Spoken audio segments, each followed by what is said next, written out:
सबसे पहले आप क्या करो, 3 लोग हैं, कौन कौन है? राम, रमेश, ऐसे लिख दो, और नरेश, है ना? राम, रमेश और नरेश। अब क्या करना है भैया, गलती से किस रेशो में सही तरीके से बांटना था? 1/3, 1/4 और 1/6। सबसे पहले बच्चे इस रेशो को थोड़ा सा ना स्टैंडर्ड रेशो में बदलो। Standard ratio is natural numbers का रेशो, उसको स्टैंडर्ड रेशो कहते हैं। तो 3, 4 और 6 का एलसीएम कितना होता है? 12। आप क्या करो बच्चा, 12 की मल्टीप्लाई तीनों में कर दो, यहां भी और यहां भी। आप कहेंगे सर 3 चौके 12, 4 तिया 12 और 6 दूनी 12, यानी कि ये मेरा सही रेशो बटना था। लेकिन भाई साहब गलती से रेशो कितना बट गया? गलत रेशो हो गया 3, 4 और 6 का। अब मेरी एक बात सुनना, बहुत स्मार्ट अप्रोच से कराऊंगा मैं आपको, ज्यादा कैलकुलेशन नहीं कराऊंगा। ये सवाल थोड़ा सा कैलकुलेटिव है लेकिन उतनी कैलकुलेशन मैं नहीं कराऊंगा। सुनना मेरी बात। क्या अगर मेरे पास 1000 रुपए हैं, मैं 3 लोगों में बांटता हूं, मैंने एक को 200 दिए, एक को 500 दिए, एक को 300 दिए, 1000 रुपए पूरे हो गए। मेरा क्या, मैंने वापस ले लिए तीनों से। मैंने जिसको 200 दिए थे मैंने उसको 500 पकड़ा दिए, दूसरे वाले को मैंने 100 रुपए दे दिए और तीसरे वाले को 400 दे दिए। क्या दोनों केस में मेरा 1000 रुपया फिक्स है? मैंने पहले किसी और कुछ दिए थे, मैंने दूसरी बार मैंने कुछ अलग अलग अमाउंट दिया है। क्या जो टोटल अमाउंट है 1000 रुपया वो चेंज हो गया? पहले मैंने जिसको 200 रुपया दिया था, बाद में उसको 500 दे दिया, क्या मेरा 1000 रुपया बढ़ के कुछ और हो गया? ऐसे करने से नहीं सर। आप पैसा किसी भी रेशियो में बांटो, टोटल अमाउंट कभी चेंज नहीं होगा। बेशक ये सही रेशियो में था, बेशक ये गलत रेशियो में था, लेकिन इनका जो टोटल अमाउंट होगा ना, 4 3 7 2 9 और 6 और 4 10 3 13 भाई साहब ब्लैक टी शर्ट, ये रेशियो कभी भी चेंज नहीं होगा।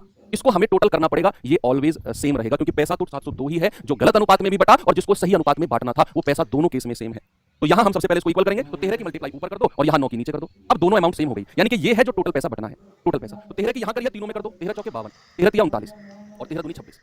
9 की यहां की है तो 9 तिया 27, 9 चौके 36 और 9 छिक्के 54। अब एक चीज देखना, आप सवाल ने क्या पूछा है? सबसे अधिक किसने और कितना लाभ हुआ? प्रॉफिट कब होता है? प्रॉफिट कब होता है कि मुझे आपको 200 रुपए देने हैं, लेकिन गलती से मैंने आपको 250 दे दिए, तो आपका प्रॉफिट हो गया। क्या अगर सही में 52 रुपए राम को मिलने थे लेकिन 27 मिल गए, क्या इसको प्रॉफिट हुआ? गलत रेशियो में क्या राम को प्रॉफिट हुआ? नहीं सर, राम को लॉस हो गया। रमेश को 39 रुपए मिलने थे लेकिन 36 मिले, क्या रमेश को प्रॉफिट हुआ? नहीं सर, लॉस हो गया। तो भाई साहब प्रॉफिट तो नरेश को होगा 26 से 54। राम और कौन कौन, इनको हटा दो, ये दो ऑप्शन में से कोई मेरा आंसर है। अब आपको पता है कि टोटल अमाउंट कितनी है? 9 गुणा 113, 9 गुणा 13 सॉरी, और इसकी वैल्यू कितनी है? 702। तो एक यूनिट का मतलब कितना हो जाएगा? 702 बटे 9 गुणा 13।